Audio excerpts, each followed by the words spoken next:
మిత్రులారా నమస్తే, నేను మీ ప్రసాద్ మూర్తి. ఈ వారం మీకు ఒక సరదా సినిమా గురించి చెప్తాను. ఎప్పుడూ కూడా చాలా సీరియస్ విషయాలు మాట్లాడుకుంటూ ఉంటాం కదా, దేశంలో మనల్ని కుదురుంచట్లేదు జరిగేటటువంటి ఘటనలు అట్లాంటివి. సరే, అప్పుడప్పుడు వాటి నుంచి రిలీఫ్ కోసం ఒక మంచి సినిమా గురించో ఒక మంచి పుస్తకం గురించో మనం మాట్లాడుకుంటాం కదా. ఈరోజు ఒక సరదా సినిమా గురించి చెప్తానండి. చాలా తక్కువ సమయంలో చెప్తాను, 5-6 నిమిషాల్లో. ఇది సరదా సినిమానా లేదా సీరియస్ సినిమానా మీరు చెప్పాలి. అందుకనే ఒక సరదా సీరియస్ సినిమా అని పెట్టాను దీనికి పేరు.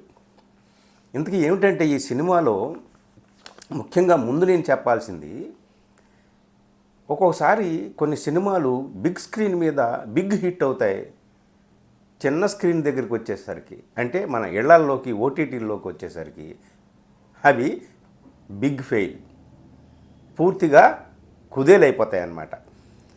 కొన్ని సినిమాలు బిగ్ స్క్రీన్ మీద చాలా అంటే నెగిటివ్ టాక్ తెచ్చుకొని చాలా త్వరగానే ఓటీటీల్లోకి వచ్చేసి ఓటీటీల్లో హిట్ అవుతాయి. విచిత్రం. ఒక సినిమా, ఇప్పుడు నేను చెప్పబోయే సినిమా అలాగే జరిగింది.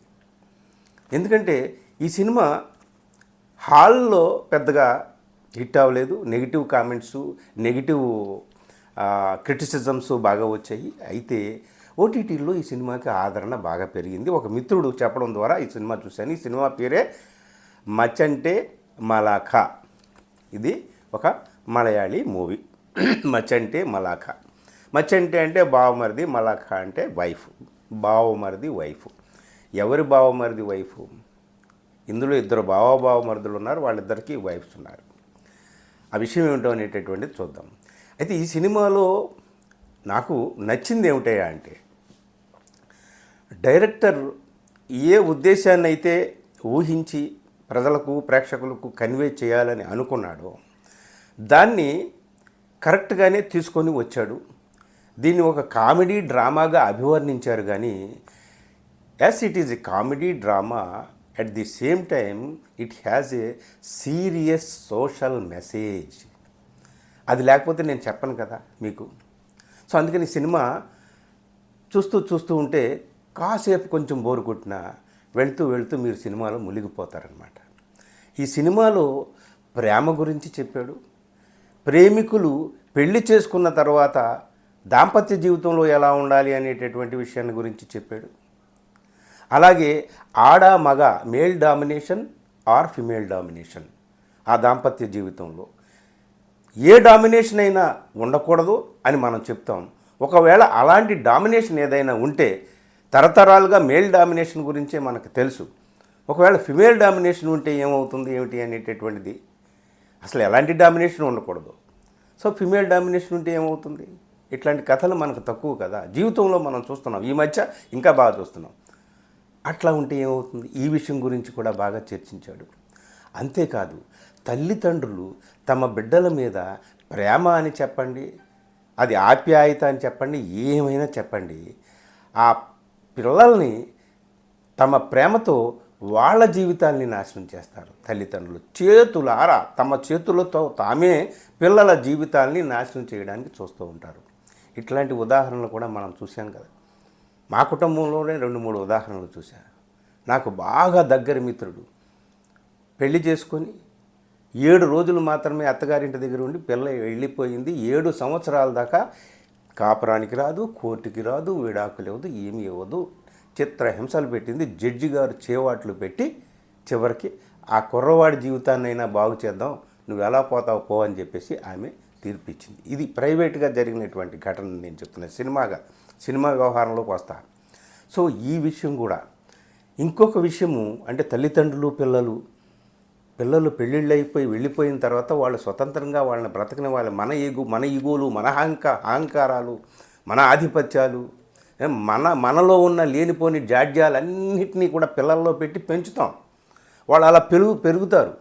సో నువ్వు మొదటి నుంచి కూడా నిజాయితీగా ఉండి నీతిగా ఉండడమే కాదు, మనిషిగా ఉంటే నీ పిల్లలు కూడా మనుషుల్లా తయారవుతారు. అదొక మెసేజ్ కూడా. ఇంకొకటి, స్త్రీలకు కొన్ని చట్టాలు ఉన్నాయి, కొన్ని హక్కులు ఉన్నాయి. ఈ దేశంలో కాదు, ఏ దేశంలోనైనా సరే పురుషుల కంటే ఎక్కువే ఉన్నాయి. వాటిని ఉపయోగించుకోవాలి, సదుపయోగం చేసుకోవాలి. దుర్వినియోగం చేసుకుంటే మాత్రం బలైపోయేవాళ్ళు కొంతమంది ఉంటారు. ఈ మధ్యనే కోర్ట్ అనే సినిమా చూసాం కదా. సో వాటిని దుర్వినియోగం చేసుకోవడానికి కూడా కొంతమంది చూస్తారు. అట్లాంటి విషయంలో ఒక బ్రహ్మాండమైన మెసేజ్ ఉంది. ఇట్లాగ చట్టాలను దుర్వినియోగం చేసుకొని లబ్ధి పొందడానికి చూసేటటువంటి మనుషులకు సాయపడేటటువంటి, డబ్బు కక్కుర్తి కోసం సాయపడేటటువంటి అడ్వకేట్స్ ఉంటారు. వాళ్ళ గురించి కూడా ఈ సినిమాలో ఉంది. డబ్బు కక్కుర్తిగా మనుషుల్ని వక్ర మార్గాన్ని పట్టించి చట్టాన్ని అటు తిప్పి ఇటు తిప్పి, సత్యాన్ని అటు తిప్పి ఇటు తిప్పి, బోర్లించి మళ్ళీ తిరగమోత పెట్టి ఏదో ఒకటి క్లయింట్స్ దగ్గర డబ్బు గుంజుకోవడానికి ప్రయత్నాలు చేసేటటువంటి అడ్డమైనటువంటి దారులు తొక్కి ఆ డబ్బు గుంజుకోవడానికి ప్రయత్నం చేసే అడ్వకేట్స్ ఉంటారే, వాళ్ళు కూడా మనుషులే. ఎప్పుడూ ఒకప్పుడు వాళ్ళలో మానవత్వం జాగృతం అవుతుంది అని చెప్పేటటువంటి విషయం కూడా ఈ సినిమాలో ఉంది. అందుకని ఈ సినిమా గురించి మీకు 2 నిమిషాల్లో మీకు చెప్తాను కథ ఏమిటనేది క్లుప్తంగా. తర్వాత విషయానికి వద్దాం. ఈ విషయాలు మళ్ళీ నేను ఏ విషయాలు అయితే ప్రస్తావించానో ఆ విషయాల దగ్గరికి వద్దాం. ఒక కండక్టర్ ఉద్యోగం చేసుకుని ఒక సాధారణ కుటుంబం నుంచి వచ్చినటువంటి మనిషి, అతి మంచివాడు, అమాయకుడు, ప్రేమించడం తప్ప ఇంకేమీ తెలియనటువంటి వాడు పాపం. అతని పేరేమిటి? సజీవన్. కండక్టర్ ఉద్యోగం చేసుకుంటూ ఉంటాడు. ఆ బస్సులో రోజు వీళ్ళు వెళ్తూ ఉంటారు కదా. ఎవరినో ఒక అమ్మాయిని తనతో పాటే పనిచేసేటటువంటి సాటి ఉద్యోగిని ప్రేమిస్తాడు, కానీ కుదరలేదు. ఆ అమ్మాయి వేరే పెళ్లి చేసుకుని వెళ్ళిపోతుంది. ప్రయాణం చేసేటటువంటి రోజు తన బస్సులో ప్రయాణం చేసేటటువంటి ఒక అమ్మాయి ప్రేమలో పడతాడు. ఆ అమ్మాయి పేరు బిజిమోల్. ఇది మలయాళీ సినిమా అని చెప్పాను కదా, గుర్తుపెట్టుకోండి. ఇంగ్లీష్ సబ్ టైటిల్స్ ఉన్నాయి, చక్కగా చూడండి, అర్థమైపోతుంది. కథ నేను చెప్తున్నాను కాబట్టి కొంచెం. సో బిజిమోల్ అనే అమ్మాయి ఆ బస్సులో ప్రయాణం చేస్తుంటే ఆ అమ్మాయితో లవ్లో పడతాడు. ఆ అమ్మాయికి తన ప్రేమని ఎక్స్ప్రెస్ చేస్తాడు. ఆ అమ్మాయి కూడా అంగీకరిస్తుంది. ఇద్దరు పెళ్లి చేసుకుంటారు. అక్కడ దాకా కథ బాగానే ఉంది. అతను చాలా అమాయకుడు అని చెప్పాను కదా. కానీ ఆ బిజిమోల్ అనే అమ్మాయి అమాయకురాలు కాదు. చేసేది ఏదో ఫార్మసీలో చిన్న ఉద్యోగము, కానీ అజమాయిషి, పెత్తనం చేయాలనేటటువంటి ధోరణి, ఈగో, భర్తని అడుగున కట్టడి చేయాలనేటటువంటి ఒక గుణం. అది ఎక్కడి నుంచి వచ్చిందంటే తల్లి నుంచి వచ్చింది. ఆ మహాతల్లి పేరేమిటి? కుంజుమోల్. ఈ తల్లి ఎక్స్ సర్వీస్ మ్యాన్, తన భర్త, అతన్ని ఇంట్లో ఒక గేదెని కట్టివేసినట్టు ఆ గేదెకి మేపుకుంటూ కూర్చుంటూ ఉంటాడు భర్త. సింబాలిక్గా చూపిస్తాడనమాట. ఆ గేదెని కట్టేసినట్టు మొగుడిని కూడా కట్టేసింది. ఆమె నిలువెల్లా అహంకారము, ఇగో. తన కూతుర్ని కూడా అలాగే పెంచింది. అలాగే పెరిగినటువంటి ఈ బిజిమోల్ ప్రేమించి పెళ్లి చేసుకొని ఆ భర్తని అడుగడుగున అనుమానాలు, అవమానాలు, చిత్కరించుకోవడాలు. అసలు ఎందుకు ప్రేమించింది, ఎందుకు పెళ్లి చేసుకుంది, అసలు దగ్గరికే రానివ్వదు. బయట ఒక రకంగా మాట్లాడుతుంది, లోపల ఒక రకంగా మాట్లాడుతుంది. అసలు అతను ఏం మాట్లాడినా తప్పు పడుతుంది. అమ్మో అసలు చూడాలి, అది ఏమి క్యారెక్టర్, టిపికల్ క్యారెక్టర్ అనమాట. ఇట్లాంటి వాళ్ళు ఉంటారు లోకంలో. సో ఇది జరుగుతూ ఉండగా ఏమవుతుందంటే ఒకసారి యాక్సిడెంట్ అవుతుంది అతనికి, సజీవానికి. యాక్సిడెంట్ అయ్యి అతనికి కిడ్నీస్ ఫెయిల్ అయితే కిడ్నీ ట్రాన్స్ప్లాంటేషన్ కోసం డాక్టర్లు అడిగితే అతనికి ఒక సిస్టర్ ఉంటుంది, బావగారు ఉంటాడు, వాళ్ళకి 2 పిల్లలు ఉంటారు. సో వాళ్ళు చాలా మంచివాళ్ళు అనమాట. సిస్టర్ ముందుకు వస్తుంది తన తమ్ముడికి ఇవ్వడానికి, కిడ్నీ ఇవ్వడానికి. అయితే సేమ్ బ్లడ్ కాబట్టి సో ఎలాగని డాక్టర్లు ఆలోచిస్తూ ఉండగా ఈ అమ్మాయి భార్య బిజిమోల్, సజీవన్ భార్య, ప్రేమించి పెళ్లి చేసుకుందే, అక్కడ కూడా ఇగో అడ్డొచ్చింది.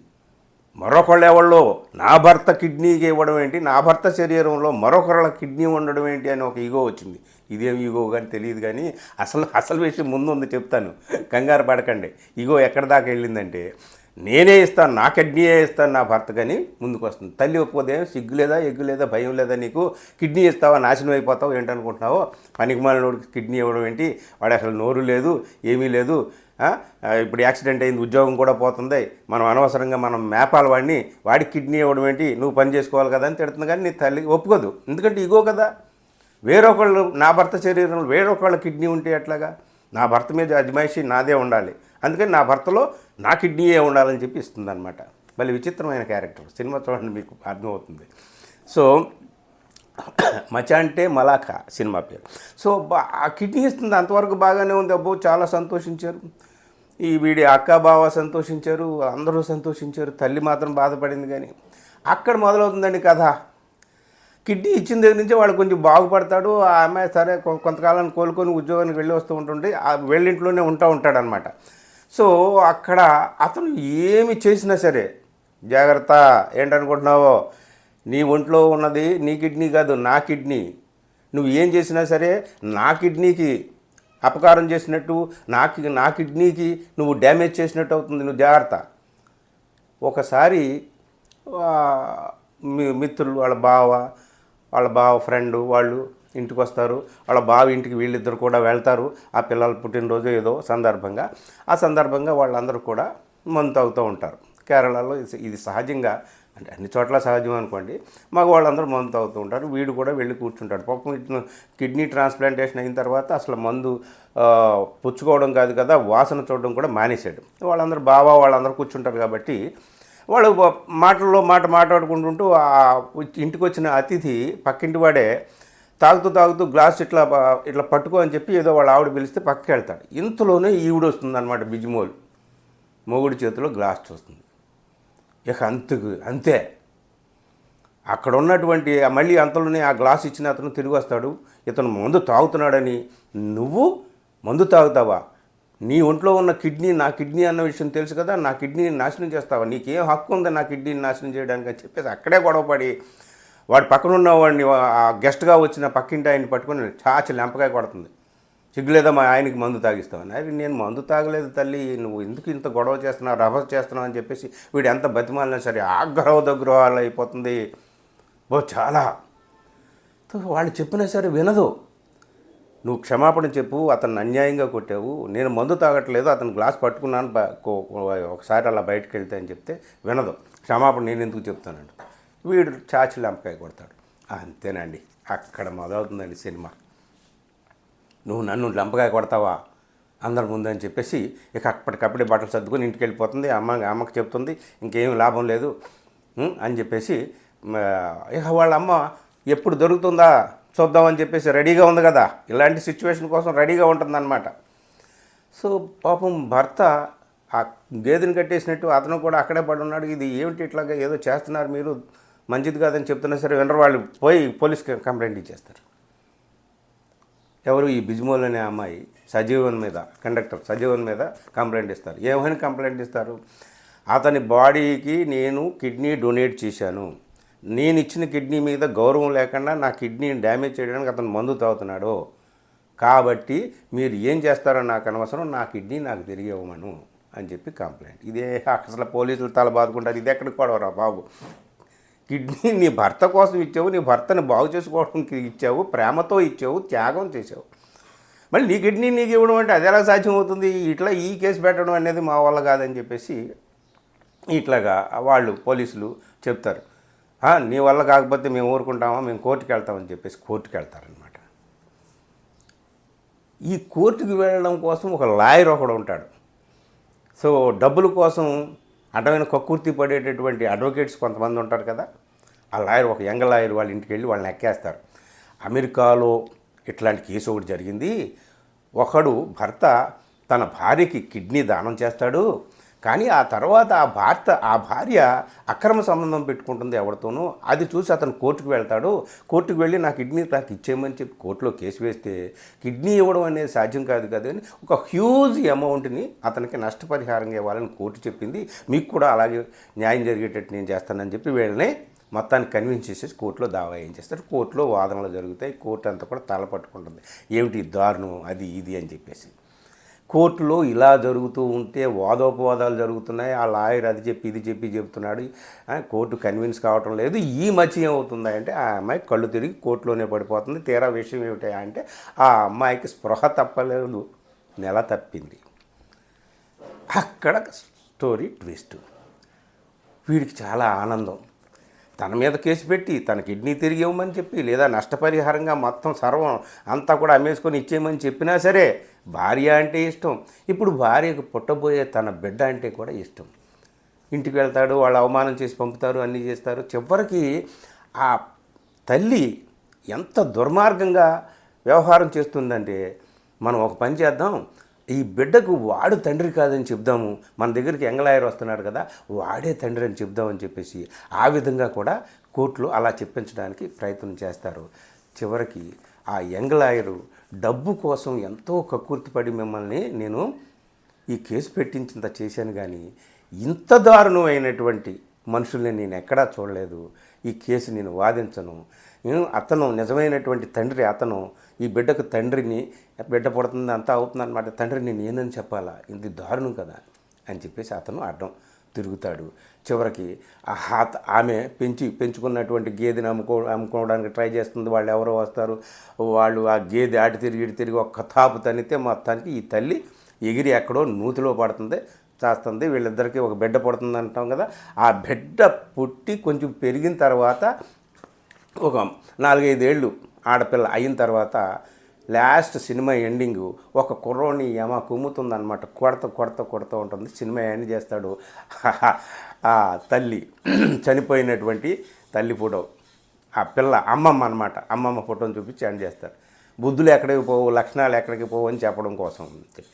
అయితే ఈ సినిమాలో మొదటగా నేను చెప్పినటువంటిది ఏమిటంటే, సరదాగా సాగే ఈ సినిమాలో ఎంత డ్రామా ఉందో అంత సోషల్ మెసేజ్ కూడా ఉందండి. ముందే చెప్పాను కదా, ప్రేమించుకుంటే సరిపోదు, ప్రేమను జీవితాంతం నిలబెట్టుకోవాలి దాంపత్య జీవితంలో అనే విషయం. దాంపత్య జీవితంలో ఒకరి డామినేషన్ ఒకరి మీద ఉండకూడదు, whether it is male domination or female domination, ఏదీ ఉండకూడదు. సో అలాగే తల్లిదండ్రులు ప్రేమతో పిల్లల్ని చెడగొట్టకూడదు, వాళ్ళ వ్యక్తిగత జీవితాలని నాశనం చేయకూడదు. అలాగే ఈ మధ్య చాలామంది చేస్తున్నారు, వాళ్ళు నాశనం అవుతున్నారు, పిల్లల జీవితాలని నాశనం చేస్తున్నారు. ఇలాంటి కొల్లలుగా మనం ఉదాహరణలు మనం చూడొచ్చు అన్నమాట. లాయర్లు డబ్బు కోసం గడ్డి తింటారు, కానీ ఎంత పతనమైనా సరే మానవత్వం ఎంత పతనమైతే చూస్తూ వాళ్ళు ఇట్లాంటి కేసులు టేకప్ చేయలేరు, చేయకూడదు అని చెప్పి ఇదొక మెసేజ్. ఇట్లాగా అనేక రకాలైనటువంటి మెసేజ్తో, సోషల్ మెసేజ్తో సరదాగా సినిమా నడిపించి దీన్ని ఒక కామెడీ డ్రామాగా నడిపించి అద్భుతమైనటువంటి సోషల్ మెసేజ్ ఇచ్చారనమాట. ఈ సినిమా చూస్తే మనకి అన్ని రకాల విషయాలు కూడా అర్థమవుతాయన్నమాట.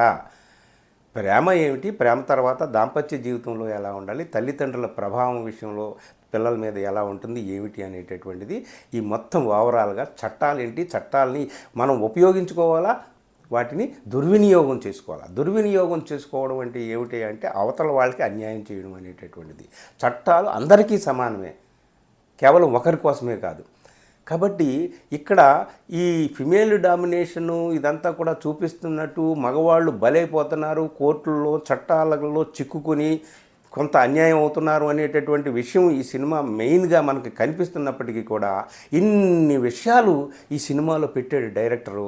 కాబట్టి ఈ సినిమా ఒకచోట ఫెయిల్ అయినా బుల్లి స్క్రీన్ మీద హిట్ అయ్యి అందరూ చక్కగా చూస్తున్నారు, ఎంజాయ్ చేస్తున్నారు. ఈ వారం సరదాగా మీరు కూడా చూడండి.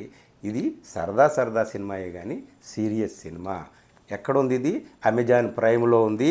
మచ్ అంటే మలాఖా. దీనికి డైరెక్టర్ ఎవరయ్యా అంటే బోబన్ శామ్యూల్. చక్కగా చేశాడు డైరెక్షన్. మరీ అంత మనం పెద్ద కోట్లాది రూపాయల సినిమాలతో పోల్చనక్కర్లేదు, కానీ గొప్పగా తీసుకొచ్చాడు చివరి వరకు తను చెప్పదలుచుకున్నటువంటి సందేశాన్ని ఎక్కడా కూడా ఏ ఫ్రేమ్ కూడా తప్పకుండా చేశాడు. ఈ యాక్షన్ కూడా చక్కగా చేశారు.